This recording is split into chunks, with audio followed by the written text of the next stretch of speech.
ќе успееме, кога нема да одиме во крајноста на антиквизацијата, но истовремено нема да одиме во крајноста и на севернизацијата, туку ќе одиме право во срце и ќе го промовираме македонизмот, македонизмот кој што ќе биде основна алка, кој што ќе ги обединува сите граѓани на Македонија, без разлика на нивната етничка припадност.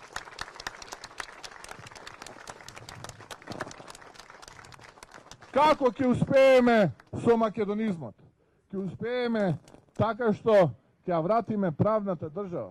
Држава во која што ќе владее правото, каде што ќе нема привилегирана каста на луѓе и политичари, каде што секој оној кој што се огрешил пред законите и се осрамотил пред граѓаните ќе одговара без политичка интервенција. Тоа е првиот чекор за да успее македонизмот.